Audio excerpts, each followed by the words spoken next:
भगवान कहते हैं बाह्य स्पर्शेष्वसक्तात्मा विन्दत्यात्मनि यत् सुखं स ब्रह्मयोग युक्तात्मा सुखमक्षयम् अश्नुते। ये हि संस्पर्शजा भोगाः दुःखयोनय एव ते आद्यन्तवन्तः कौन्तेय न तेषु रमते बुधः अक्षयम सुखम अश्नुते।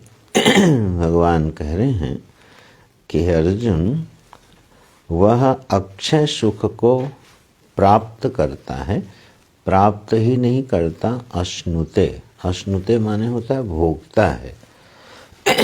अशन जैसे भोग क्रिया होती है, इसी तरह से वह एक अक्षय सुख का भोग करता है। अक्षयम सुखम अश्नुते भुंक्ते। सह कौन? बोले यह ब्रह्म योग युक्तात्मा, जिसका अंतःकरण ब्रह्मणि योग समाधि, जिसका ब्रह्म में समाहित भाव से अंतःकरण युक्त हो गया है। ब्रह्म योग युक्त आत्मा, परमात्मा में, ईश्वर के चिंतन में जिसका मन समाधिस्थ हो गया है, समाहित हो गया है, ऐसे समाहित हुआ अंतःकरण वाला जो व्यक्ति है, सह ब्रह्म योग युक्तात्मा, तो भगवान कहते हैं अक्षयम सुखम अश्नुते। वह एक अक्षय सुख का भोग करता है। और ऊपर की पंक्ति में है वाह्य स्पर्शेषु असक्तात्मा यत् सुखम आत्मनि तत् विन्दति। जो बाह्य स्पर्शेषु असक्त आत्मा, तो बाह्य माने जो बाहर हैं, स्पर्शः माने शब्द स्पर्श रूप रस गंध आदि विषय। तो बाह्याः स्पर्शाः, स्पर्शः माने विषयाः, जो विषय बाहर हैं, बाहर माने हमारे ज्ञान का विषय बनते हैं, जो ज्ञानेंद्रियों के द्वारा जिन विषयों का ग्रहण किया जाता है वह इस शरीर की दृष्टि से बाहर हैं। यह जो शरीर है, इस शरीर में जो इंद्रियां हैं, जो अपने अपने गोलकों के माध्यम से बाहर के विषय का ज्ञान प्राप्त करती हैं, उसका भोग करती हैं। तो बाह्य स्पर्शेषु असक्त आत्मा, जिसका अंतःकरण बाह्य विषयों में असक्त हो गया है, माने उसमें प्रीति का अभाव हो गया है। किसमें प्रीति का अभाव हो गया है? जो विषय हैं, उन विषय के ज्ञान में, विषय के भोग में जिसकी प्रीति नहीं रही है, अभिलाषा नहीं रही, आकांक्षा नहीं रही है, वह आत्मनि यत् सुखम विन्दति, जो फिर उसको अपनी स्वरूप में जो सुख है वह प्राप्त होता है।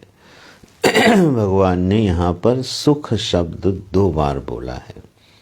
सुखम विन्दति, सुखम अश्नुते, अक्षयम सुखम अश्नुते, आत्मनि सुखम विन्दति। माने जिस चीज की तलाश प्रत्येक स्थावर जंगम प्राणी को है, तो भगवान उसकी बात करते हैं। जो सुख शांति है, इसकी जो तलाश है, यह प्रत्येक स्थावर जंगम प्राणी को है।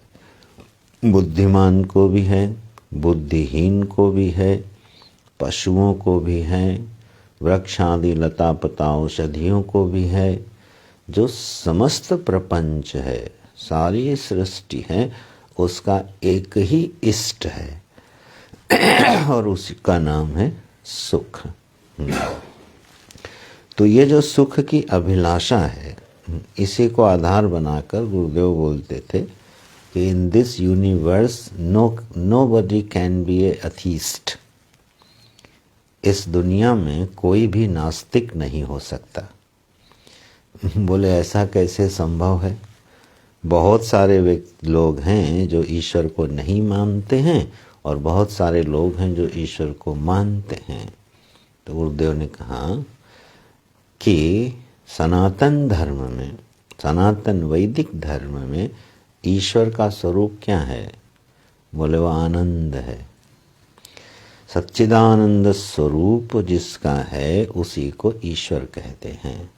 तो ईश्वर है आनंद स्वरूप, और सारी सृष्टि का जो इष्ट है, जो अभीष्ट है, वो आनंद ही है। तो तलाश तो सभी को ईश्वर की ही है ना। जगत नियंता ईश्वर की तलाश भले किसी को न हो, सर्वज्ञ ईश्वर की तलाश भले किसी को न हो, इस सृष्टि के कारण के रूप में जो सत्ता विद्यमान है उस ईश्वर की तलाश भले किसी को न हो, लेकिन आनंद की तलाश तो नैसर्गिक है, स्वभाव सिद्ध है। यह कोई सिखाई पढ़ाई अभिलाषा नहीं है। प्रत्येक प्राणी इस अभिलाषा के साथ ही जन्म लेता है, देह धारण करता है। तो सबका अभीष्ट जो है वो सुख ही है, और सुख नाम ही परमात्मा का है।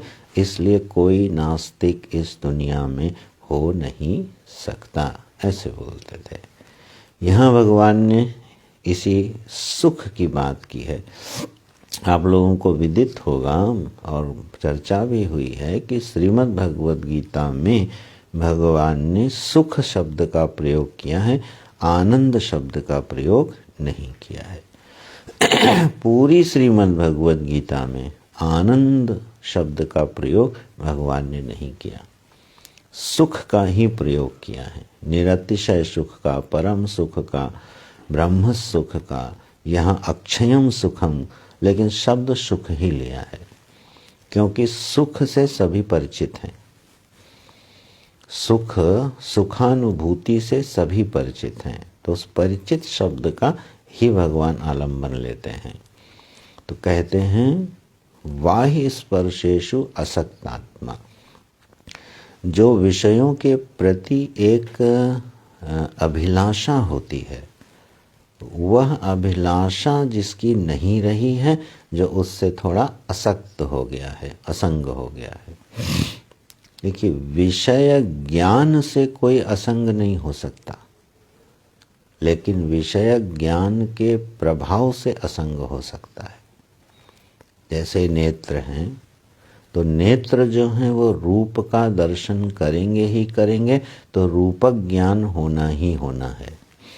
जब नेत्र हैं और रूप है, उनका सन्निकर्ष है, तो रूपक ज्ञान होना ही होना है।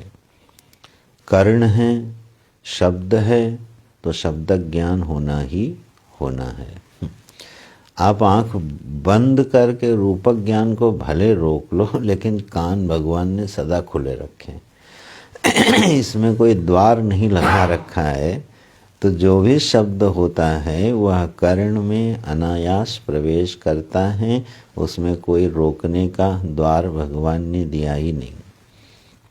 तो शब्द ज्ञान भी होगा, रूपक ज्ञान भी होगा, स्पर्शक ज्ञान भी होगा, गंधक ज्ञान भी होगा। यह जो ज्ञान है विषय ज्ञान है, ज्ञान का नाम ही भोग होता है। इस पर कभी विचार कीजिएगा, ज्ञान को ही भोग कहते हैं। अगर ज्ञान ना हो रहा हो तो भोग नहीं होता। जैसे सुषुप्ति में विषय ज्ञान नहीं होता, इसलिए विषय भोग नहीं होता। जागृत अवस्था में भी यदि रूप का सन्निकर्ष तो हो रहा हो, लेकिन हमारा मन कहीं और हो, तो रूपक ज्ञान नहीं होता, और रूप का ज्ञान नहीं होगा तो भोग नहीं होता। तो ज्ञान एव भोगः, जो भी भोगता होगा वो चेतन होगा, और उसको जिस विषय का वो भोगता है, भोग रहा है, उस भोग्य वस्तु का उसको ज्ञान होना अनिवार्य है। तो जो ज्ञान है वही भोग है। और ज्ञान जो है यह पंच विधा से जो ज्ञान हो रहा है, इंद्रियों के माध्यम से जो ज्ञान हो रहा है, ये तो निरंतर होता है जागृत अवस्था में। तो ज्ञान को नहीं रोका जा सकता है, लेकिन उस विषयक ज्ञान की अभिलाषा को, विषयक ज्ञान की आकांक्षा को और विषयक ज्ञान के प्रभाव को रोका जा सकता है। उसके लिए भगवान ने यह शब्द दिया है, बाह्य स्पर्शेषु असक्त आत्मा। अब जैसे भोजन है, भोजन भी एक भोग्य है, रसनेन्द्रिय का भोग्य है। तो भोजन की अभिलाषा भी हो सकती है, उसमें आसक्ति भी हो सकती है, उसमें रुचि अरुचि बड़ी तीव्र हो सकती है। यह जो है यह प्रभाव है। लेकिन भोजन की अभिलाषा को छोड़ करके जो भोग्य वस्तु का भोजन से रसक ग्रहण किया जाता है, उसमें यदि आसक्ति नहीं है तो वो असक्तात्मा होकर के, असंग होकर के उस रसक ज्ञान को ग्रहण कर सकता है। तो जब आसक्ति नहीं होती, अभिलाषा नहीं होती है, तो जो हमारा मन है वह फिर अभिलषित जो वस्तु विषय है ना, उसका चिंतन नहीं करता। ये एक पहचान बनती है कि जब भोग्य वस्तुओं का चिंतन होता हो कि इसी भोग की आवृत्ति होनी चाहिए, इसी तरह का भोग, इसी तरह की व्यवस्था हमको मिलनी चाहिए, तो समझिएगा वहाँ असक्त आत्मा नहीं है, सक्त आत्मा है। विषय का उपयोग करके उसको भूल जाना, ये पहचान है। लेकिन उस विषय का अनवरत या चिंतन करना प्रगाढ़ता से, ये उसके प्रति आसक्ति है कि अमुक अमुक विशिष्ट विशिष्ट भोग ही हमको प्राप्त होवें। तो इसमें क्या होता है कि जो मन है वो संकल्प विकल्पात्मक हो जाता है और फिर विषयोन्मुखी होकर विषय के ही चिंतन में व्यस्त हो जाता है। तो जो मन का बहिर्मुखी हो करके भोग्य वस्तुओं का चिंतन है, ये हमारी आसक्ति का प्रमाण है कि हमारी भोग्य वस्तु में आसक्ति है। तो जिस विषय का प्रीति पूर्वक स्मरण होता हो, वहाँ समझना कि हमारी आसक्ति है। ये एक आसक्ति की परिभाषा बनती है, लक्षण बनता है। तो कभी ध्यान देना चाहिए कि स्वाभाविक रूप से हमारे मन में किन विषयों के प्रति प्रीतिपूर्वक चिंतन होता है। थोड़ा ध्यान दीजिएगा। मन तो चिंतन करेगा, उसका स्वभाव है। हर चिंतन में हमारी आसक्ति हो ये जरूरी नहीं है। अब मान लीजिए मुझे किसी यात्रा पे जाना है, तो अब मन चिंतन करना शुरू कर देता है कि किस तरह का सामान रखना है, कैसे जाना है, कौन सी वस्तु ग्रहणीय है, कैसे व्यवस्थित करनी है। तो ये जो चिंतन हो रहा है ये आसक्ति नहीं है। ये तो मन एक करण के रूप में, एक साधन के रूप में हमारा सहयोग कर रहा है, हमारा काम कर रहा है। तो आसक्ति की परिभाषा क्या बनती है? चिंतन में प्रीति होना। और जिस चिंतन में प्रीति होती है उसका स्मरण बार बार होता है। जैसे मान लीजिए मुझे किसी संबंध में आसक्ति है, तो जिस संबंध में हमारी आसक्ति होगी तो हमारा मन प्रीतिपूर्वक उस संबंध का, उसके सुख का स्मरण करता रहेगा, या तो उससे आगामी मिलने वाले सुख का या मिले हुए सुख का चिंतन करता रहेगा। और यही मनुष्य के दुख का एक बड़ा कारण बनता है, क्योंकि कई बार जीवन में ऐसे विषय होते हैं, ऐसे संबंध होते हैं जो हमें सुख दिए होते हैं और फिर हमसे विदा हो जाते हैं।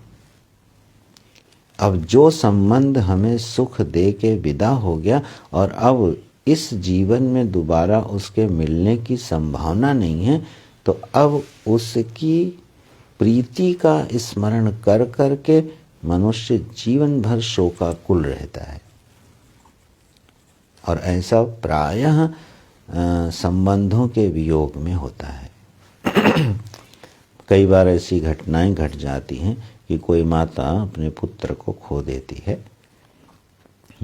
कोई व्यक्ति अपना सर्वस्व धन और वैभव और सुख खो देता है। तो जब यह वियोग जीवन में घट गया, प्रारब्धवशात कर्मवशात, तो अब मन क्या करता है? मन उससे मिले हुए सुख का प्रीतिपूर्वक स्मरण करता है और अब वो दोबारा नहीं मिलेगा, ये सोच के व्याकुल होता है। यह चिंतन करके मन व्याकुल होता चला जाता है। तो आसक्ति की परिभाषा क्या है? ये बिल्कुल मन में सिद्ध कर लेनी चाहिए कि जब प्रीतिपूर्वक किसी का भी स्मरण हो तो समझना उसमें आसक्ति है। ये जो आवाज बंद करें। तो जब भगवान ने भी गीता जी में 7वें अध्याय में क्या बोला? मयि आसक्त मनः पार्थ, हे अर्जुन तुम मेरे में आसक्त चित्त वाले हो जाओ। तो भगवान क्या कह रहे हैं? वो जानते हैं कि जीव आसक्ति को जानता है कि आसक्ति क्या होती है, तो वो विषय बदल देते हैं। मयि आसक्त मनः पार्थ, हे पार्थ तुम मुझ में आसक्त हो जाओ, माने मेरा प्रीति पूर्वक स्मरण करना प्रारंभ कर दो। उसको बोलते मयि आसक्त मनः, मन मना भव मद भक्तः मद याजी माम नमस्कुरु।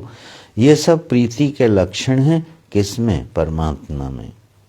लेकिन यही प्रीति जब बाह्य स्पर्श विषय में होती है तब वह हमारे दुख का कारण बनती है। उसको आगे व्याख्या करते हैं भगवान।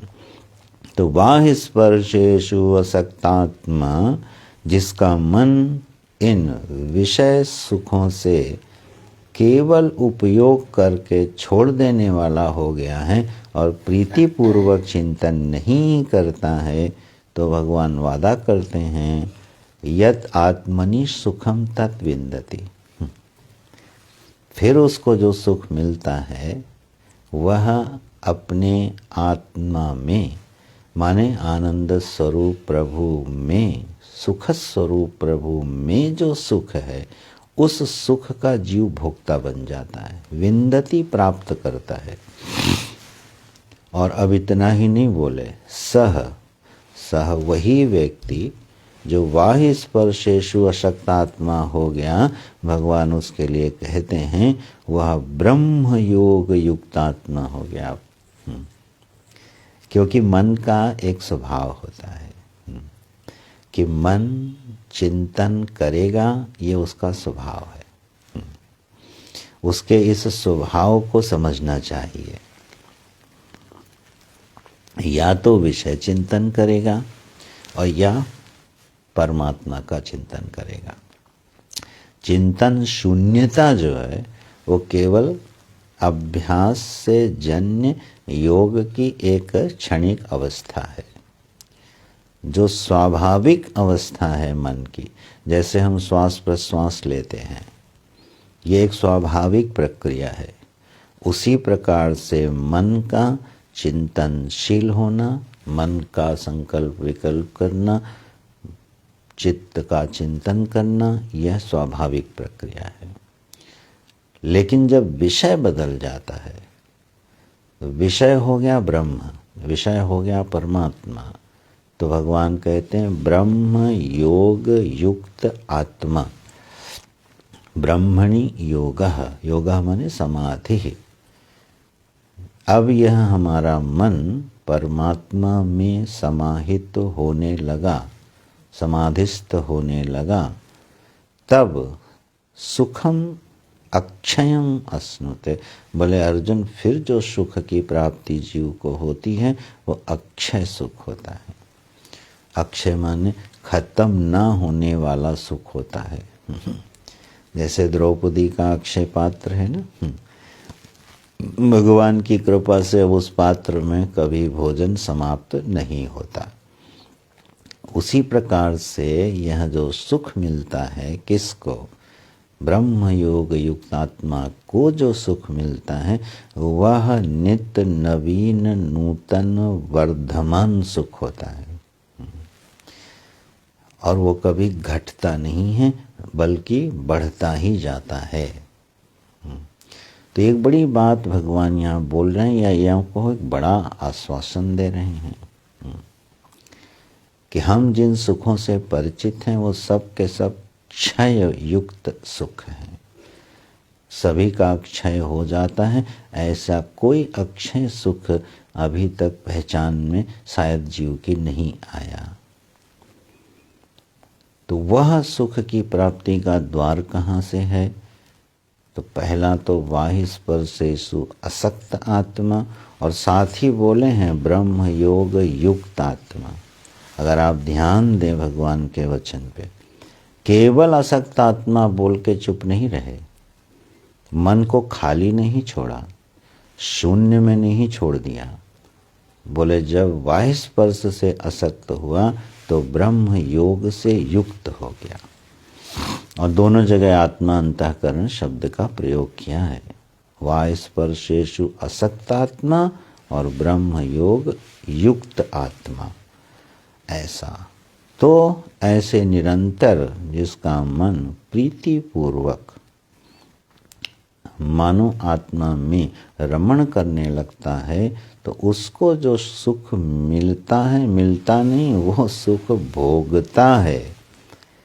अश्नुते, ऐसे वो एक दिव्य सुख का भोक्ता बन जाता है। तो यहाँ अक्षय सुख की बात करके अब विषय सुख का दोष दिखाते हैं भगवान। ये जो क्रम लिया है यहाँ, बहुत ही सुंदर क्रम भगवान ने दिया। यहाँ पहले अक्षय सुख की बात कर दी, आत्मा में जो सुख है उसकी बात कर दी, और विषय सुख से हटने की बात कर दी।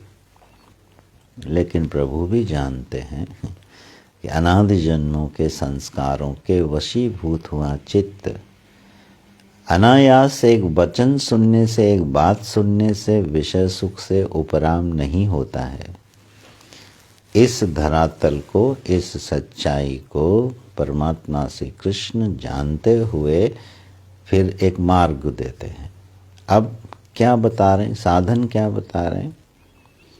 जो विषय सुख में प्रीति है, उस प्रीति को कैसे तोड़ा जाए, वो एक रामबाण है ना, एक औषधि बता रहे हैं कि उस विषय प्रीति को कैसे तोड़ा जाए। तो बोले जरा विषय सुख की जो सीमा है और जो उसका दोष है वो दिखा रहे हैं। तो अगले श्लोक में कहते हैं, ये ही संस्पर्शजाः भोगाः दुख योनय एवते। ये पहला हेतु दिया। बोले अर्जुन, ये जितने भी संस्पर्शज भोग हैं, संस्पर्शज माने इंद्रियों के सन्निकर्ष से, इंद्रियों का विषय के साथ संयोग होने से उत्पन्न हुए सुख को, उत्पन्न हुए भोग को बोलते हैं संस्पर्शजा भोगाः। संस्पर्शजा भोगाः हैं। जो इंद्रियां विषय के साथ संयुक्त होती हैं तो एक भोग की उपलब्धि कराती हैं। तो बोले ये ही संस्पर्श जहाँ भोगा, बोले दुख योनय एवते। अर्जुन, ये दुख के ही कारण हैं। उसमें एव लगाकर बोलते हैं, दुख योनय एवते। वो दुख के ही कारण बनते हैं। कौन? संस्पर्श जहाँ भोगा। ये पहला दोष दिखा रहे हैं विषय प्रीति का, विषय सुख का। अब इसकी मीमांसा कर लीजिए, भगवान के इस वचन का परीक्षण कर लीजिए कि ये संस्पर्श जहाँ भोगा अंततो गत्वा दुख योनया है कि नहीं है। भगवान का वचन है, गलत कभी सिद्ध होगा नहीं। ईश्वर की वाणी है। हमारे लाख चिंतन करने से, विपरीत चिंतन करने से, प्रमाण जुटाने से भगवान की वाणी कभी असिद्ध हो नहीं सकती है। यही तो प्रमाण वाक्य हैं। प्रत्यक्ष जो अनुभव जीव का है वो क्या है कि यार जब विषय का संयोग होता है तो सुख मिलता है, दुख थोड़ी मिलता है। जो वस्तु हमें चाहिए, जो भोग हमें चाहिए, जब वो मिल जाता है तो सुख होता है कि दुख होता है। तो प्रत्यक्ष अनुभव यही है कि वह सुख का कारण बनता है। लेकिन भगवान कह रहे हैं वही सुख असल में दुख योनय, वही दुख का कारण बन जाता है। कैसे दुख का कारण बनता है? ये बात हमारे नचिकेता ने बड़े ढंग से लगता है समझी हुई थी। जब यमराज ने नचिकेता के सामने जो अलौकिक दिव्य भोग सामग्री उपलब्ध कराई तो नचिकेता ने क्या कहा? शोभावाहा जरयन्ति तेजः सर्वेन्द्रियाणाम। हे यमराज, ये जो भी आप हमको ये सब दिखा रहे हो, इतने दीर्घ काल तक चलने वाले सुखों को आप हमें देना चाहते हो, लुभा रहे हो, मैं ये जानता हूँ। शोभाव, ये कल नहीं रहने वाले हैं। वही भगवान ने यहाँ बोला नीचे आद्यंतवंता, ये दोनों को जोड़ के विचार कीजिएगा। भोग दुख का कारण कैसे बनते हैं? नचिकेता ने कैसे कहा शोभाव? हे यमराज, इनका कल अभाव हो जाने वाला है। आप कितना भी लंबा काल उपस्थित कर दो, वो काल समाप्त हो जाने वाला है। तो पहला हेतु जो दुख का बना वो है वियोग। हर सुख का, हर संस्पर्शज सुख का अंत कहाँ पर है? वियोग में। क्योंकि कोई भी विषय सुख मनुष्य के जीवन काल तक ही अनवरत उसके साथ संयुक्त नहीं रह सकता।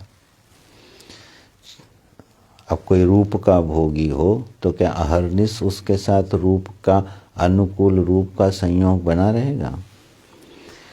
संभव नहीं है।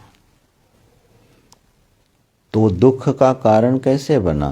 पहला हेतु यही है कि हर मिलने वाला सुख दूर हो जाने वाला है। तो बोले दुख क्यों होगा?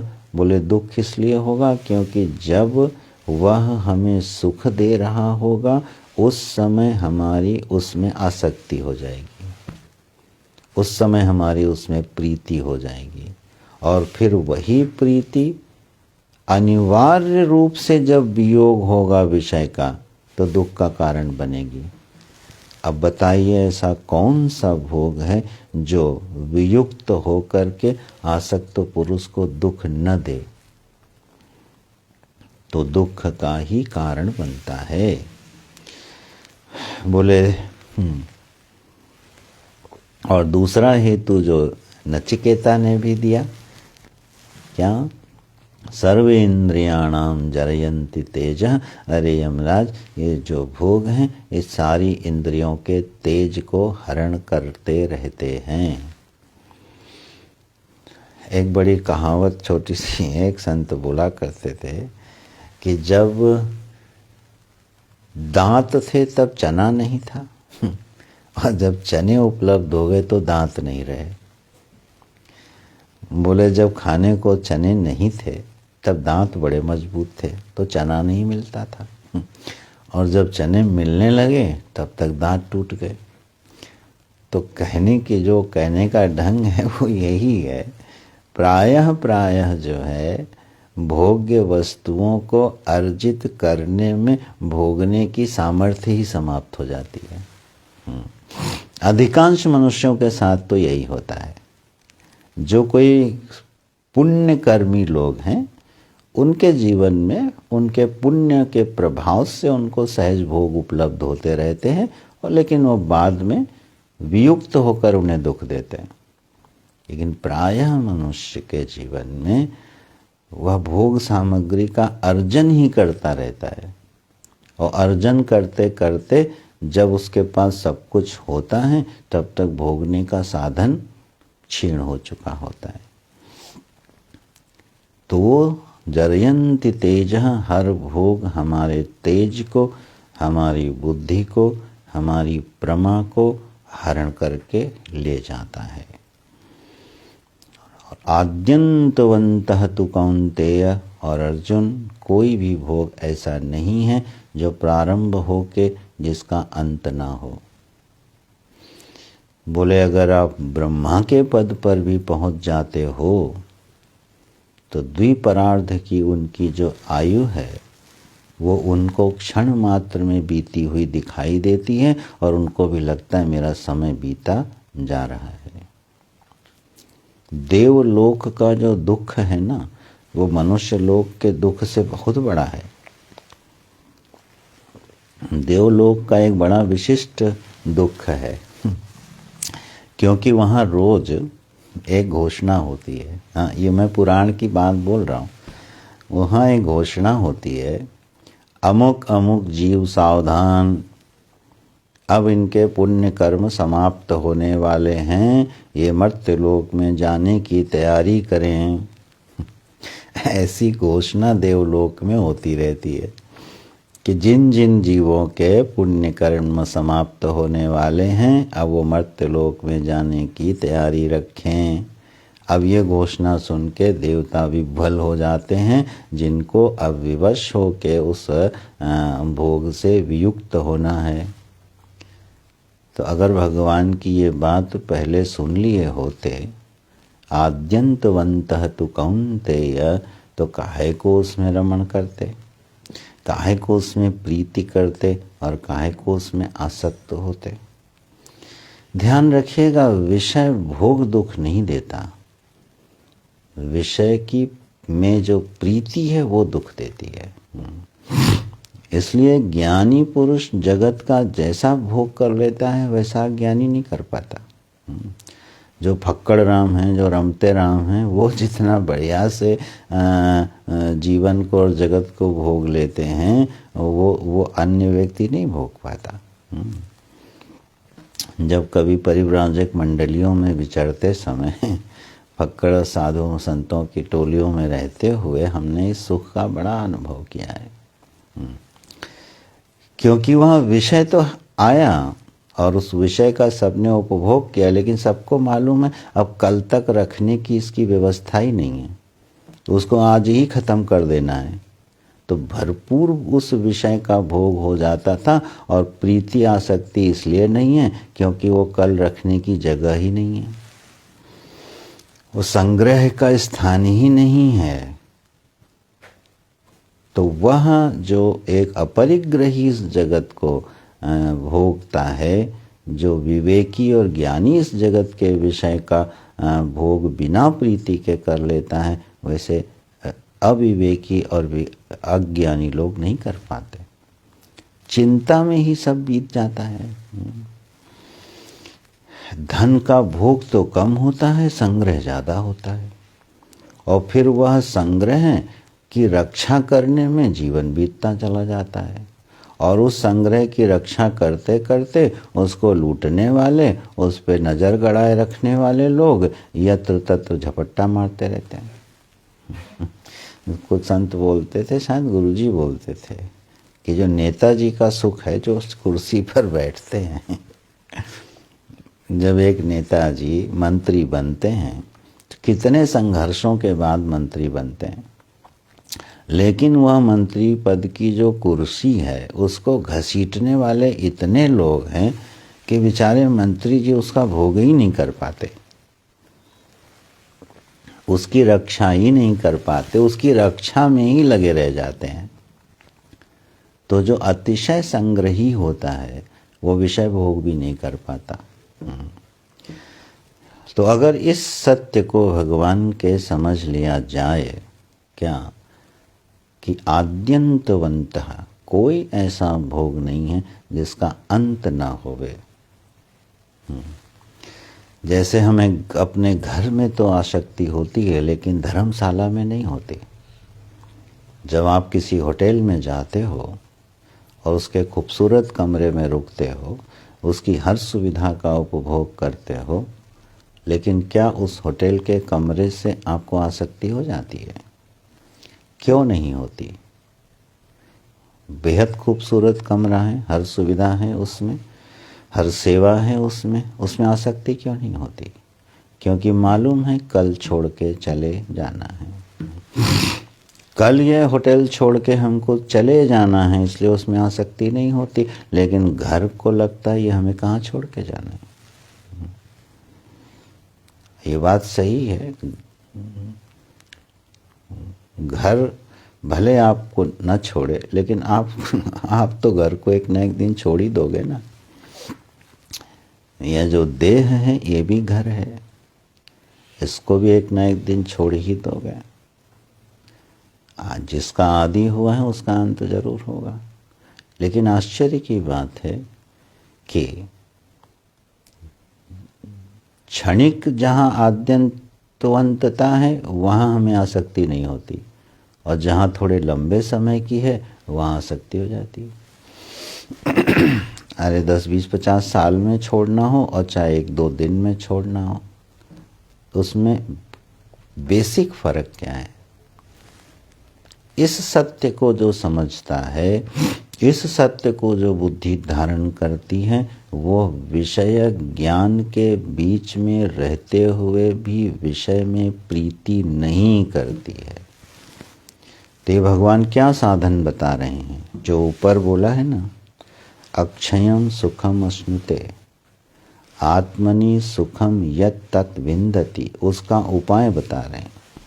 क्यों? क्योंकि उसका प्रतिबंध क्या था? प्रतिबंध वाह स्पर्शेषु असक्त आत्मा था। तो वह प्रतिबंध कैसे टूटेगा? तो यहाँ 2 हेतु दे दिए, दुख योनयः और आद्यंतवन्तः। इन 2 हेतुओं पर भगवान के जब हम विचार करते हैं तो स्वयं परमात्मा कहते हैं, हे कौन्तेय न तेषु रमते बुधः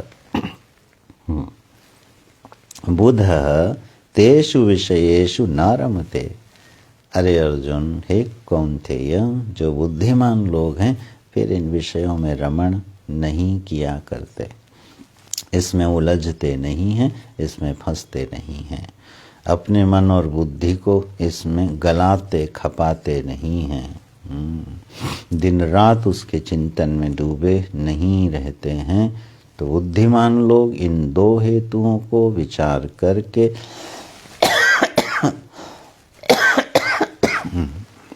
नारायण उसमें रमण नहीं करते। एक एक शब्द भगवान का बहुत प्यारा और कीमती होता है। न रमते, यहाँ अश्नुते नहीं लिखा न तेषु अश्नुते, ऐसा नहीं लिखा। तेषु विषयेषु बुध न अश्नुते, बुद्धिमान लोग विषय का भोग नहीं करते, ऐसा नहीं कहा। क्योंकि यह अन्नमय शरीर शब्द स्पर्श रूप रस गंधादि विषयों से ही पुष्ट और पोषित होता है। विषय भोग तो अनिवार्य है, इसके बिना यह शरीर रहने वाला नहीं है। मन को प्रेम चाहिए, वो प्रेम के बिना नहीं रहता। बुद्धि को एक स्तर चाहिए, चित्त को एक चिंतन का सुंदर विषय चाहिए, इसके बिना ये नहीं रहते। व्यष्टि समष्टि के बिना नहीं रहती है। तो शब्द भगवान का देखिए, अश्नुते नहीं बोला, क्योंकि वो असंभव वाक्य होगा कि फिर वह बुद्धिमान विषय का भोग ही नहीं करता। अरे रूपक ज्ञान ही रूप का भोग है, स्पर्शक ज्ञान ही स्पर्श का भोग है। इसलिए भगवान बोले न रमते बुधः, वो उसमें रमण नहीं करता, वो उसमें खेलता नहीं। हाँ, वो खिलौना बना के दिन भर, जैसे एक बच्चा किसी खिलौने के साथ उलझा रहता है, ऐसा बुद्धिमान पुरुष इन विषयों के साथ उलझता नहीं है, उसका उपयोग करता है और छोड़ देता है। तो ये जो दो हेतु हैं, दुख योनयः और आद्यंतवन्तः, जब इसको कोई मनुष्य, कोई साधक जीव चिंतन करता है तो फिर वह बाह्य स्पर्शों से असक्त होने लगता है। ये भगवान ने साधन बताया। और अब दूसरा बड़ा सुंदर साधन बता रहे हैं। साधना के लिए अत्यंत उपयोगी यह श्लोक भगवद गीता में है। जो भी बुद्धिमान और विवेकी होगा वो भगवान के इस अमृत वचन को हृदय में धारण कर लेगा। जीवन की सच्चाइयों के साथ, व्यावहारिक सच्चाइयों के साथ भगवान बात करते हैं। अतिशय आदर्शवादिता की बात नहीं करते कि बस वो एक आदर्शवादी सिद्धांत है जो केवल पूजा करने के लिए रह जाए, ऐसा नहीं है। बिल्कुल उसको व्यावहारिक बना के भगवान करुणा निधान प्रभु उपदेश करते हैं। क्या कहते हैं? शक्नोति हैव यः सोढुं प्राक् शरीर विमोक्षणात् काम क्रोधोद्भवं वेगं स युक्तः स सुखी नरः। अरे अर्जुन, स युक्तः वही समाहित है, स सुखी वही सुखी है, नरः वही मनुष्य सुखी है, वही मनुष्य समाहित है। बोले कौन? बोले यह सोढुं शक्नोति इहैव। इहैव माने अस्मिन् शरीरे जीवते एव, इस शरीर में रहते हुए, इसी शरीर में, जो वर्तमान शरीर है जिसमें हम बैठकर गीता जी का श्रवण कर रहे हैं, जिसमें बैठकर हम भगवान के वचन का गायन कर रहे हैं, इसी शरीर में रहते हुए ही, इह एव बोला है, इसी शरीर में रहते हुए ही यह साधकः, यह नरः शक्नोति सहन कर लेता है, समर्थ है। किस में? सोढुम सहन करने में। किसको सहन करने में? वे काम क्रोधोद्भवम वेगम, जो काम है और जो क्रोध है, जो इच्छाएं हैं, जो काम है और जो क्रोध है, इसका एक वेग होता है, इसका एक बल होता है। उस बल को, उस वेग को जो साधक सोढुं शक्नोति सहन करने में समर्थ है,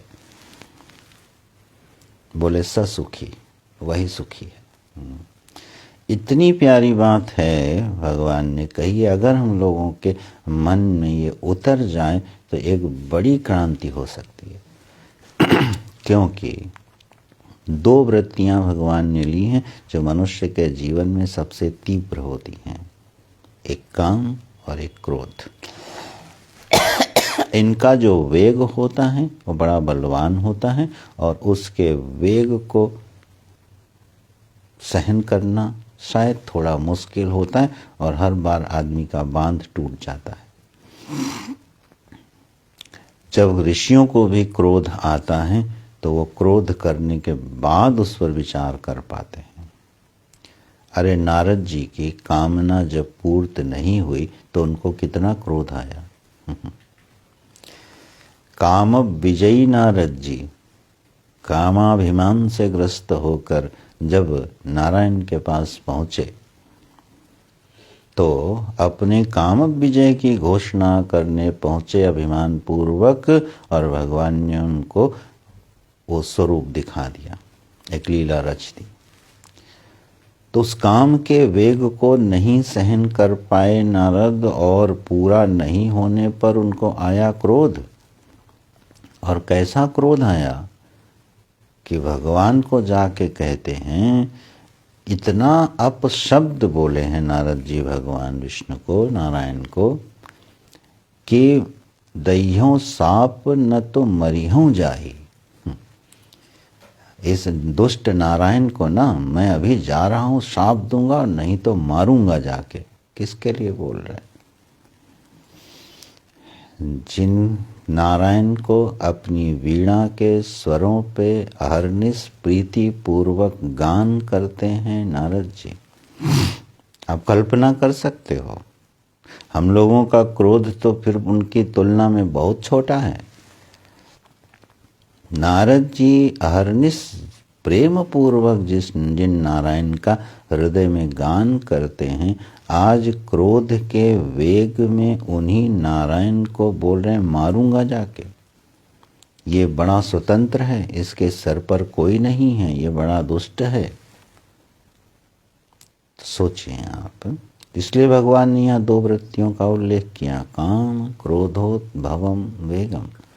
ये वेग आते हैं जीवन में, सभी के जीवन में आते हैं। बड़ी मर्मस्पर्शी जगह पर भगवान उंगली रख रहे हैं।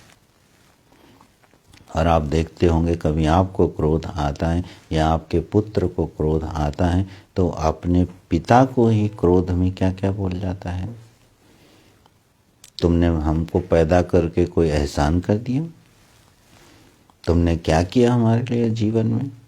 माने अपने पूज्य पिता को, अपने पूज्य गुरु को भी क्रोध आने पर वह कैसे कैसे वचन का प्रयोग कर जाता है।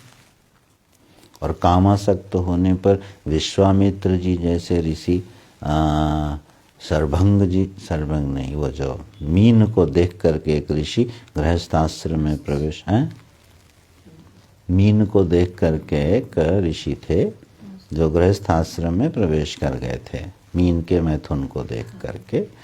कहने का मतलब है ऐसे ऋषि हैं जो कामासक्त हुए, विश्वामित्र जी जैसे ऋषि, तो वो पराभूत हो गए, वशीभूत हो गए।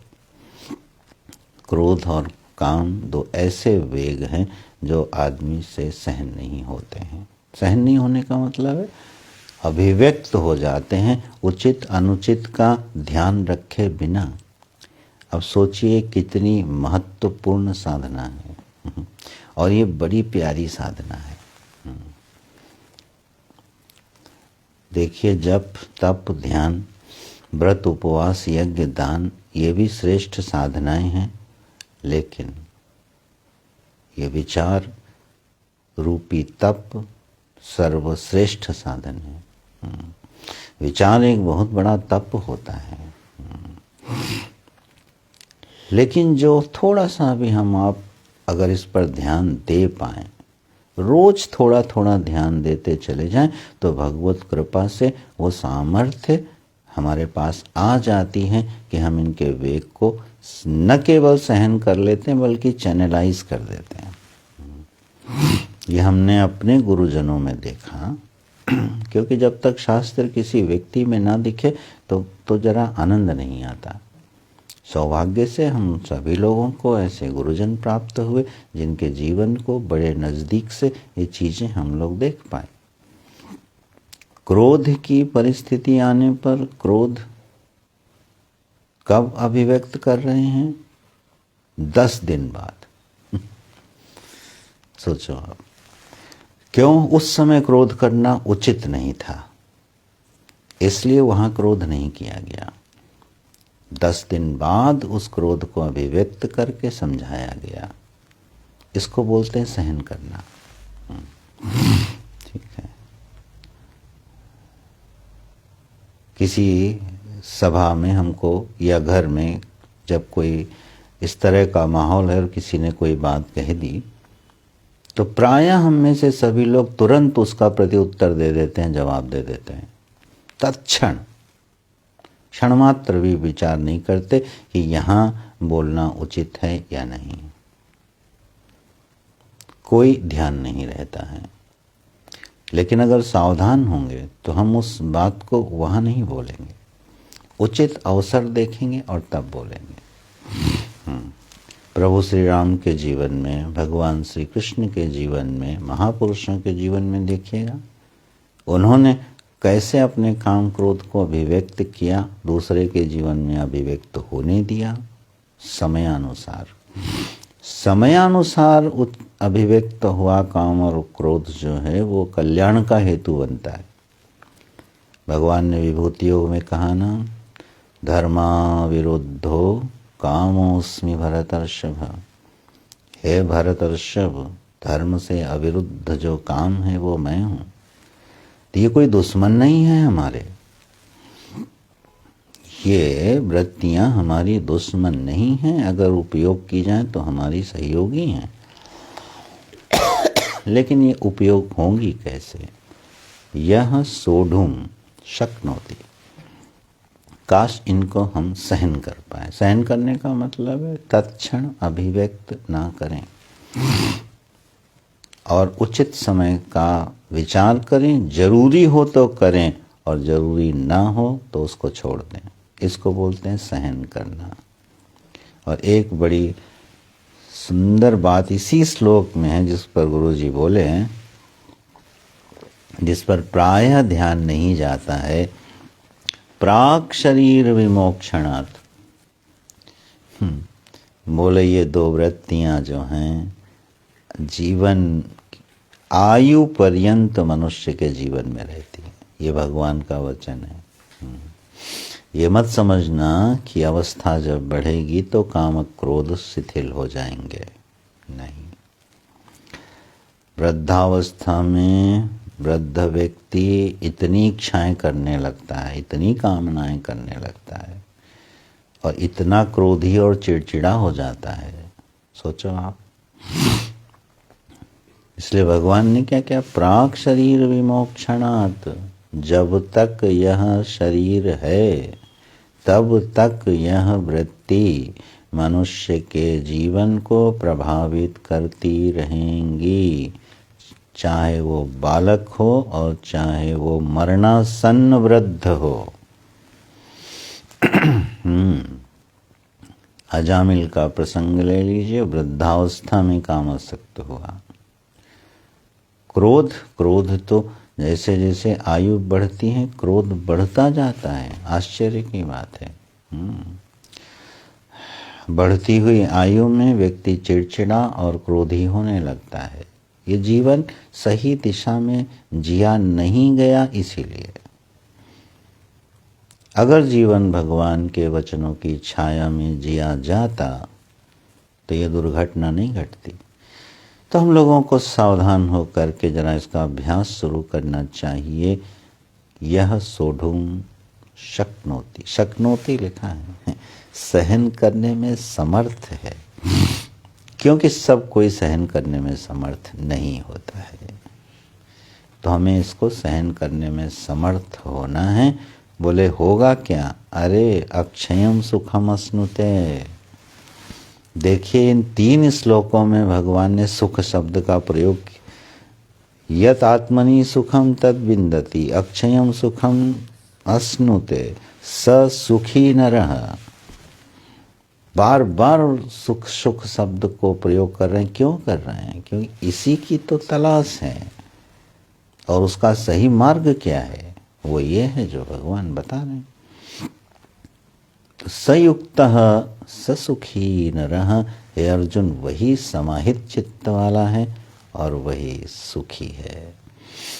बोले बाकी तो फिर जैसे बैलों के गले में बंधी है रस्सी और कोल्हू में लगा दिया गया है और वो घूम रहा है विवश होकर के, ऐसे ही मनुष्य अपनी वृत्तियों के अधीन होकर के घूमता रहता है। जैसे बंदर ले लीजिए, वानर क्षण मात्र के लिए स्थिर नहीं रहता, चपल इधर उधर इधर उधर। इसी तरह से इन वृत्तियों से वानर की तरह नचाया जाता है व्यक्ति कौन, जो सावधान नहीं है। तो भगवान के समृद्ध वचन को हृदय में धारण किया जाए। क्रोध आए तो जरा विचार किया जाए, अभी प्रकट करना है कि नहीं। इच्छाएं मन में उत्पन्न हो तो विचार करे ये अभी पूरी करनी जरूरी है कि नहीं, और अगर आवश्यक नहीं है तो उनको टाल दिया जाए। आवश्यक है तो धर्म का विचार करके उसको पूरा किया जाए, अन्यथा उसके वेग को, संताप को सहन कर लिया जाए तो एक विजयानुभूति होती है। कभी अनुभव कीजिएगा कि आप एक इच्छा को सहन करके और धर्माधर्म का विचार करके छोड़ दीजिए, आपको विजयी होने की अनुभूति होती है। अरे जब एक एकादशी का निर्जला व्रत आप विधिवत पूरा कर लेते हैं तो एक विजयी होने का सुख मिलता है कि आज हमने अपने चुने हुए व्रत का निर्वहन कर लिया, इसको पूरा कर लिया, अपनी इच्छाओं के वेग को सहन कर लिया। और ऐसे बिंदु बिंदु से, बूंद बूंद से एक सामर्थ्य पैदा होती है चित्त में, और वही सामर्थ्य फिर कहाँ पहुँचा देती है। यो अंतः सुखो अंतरारामस्तथा अंतर्ज्योतियः स योगी ब्रह्म निर्वाणं ब्रह्मभूतोऽधिगच्छति। फिर ये जीवन की यात्रा उस व्यक्ति की ब्रह्म निर्वाण में जाके पूरी होती है। ऐसा सुंदर क्रम है गीता जी में, स्थान स्थान पर उस विषय का, भगवान के वचन का श्रद्धापूर्वक रसपान करना चाहिए, अनुशीलन करना चाहिए।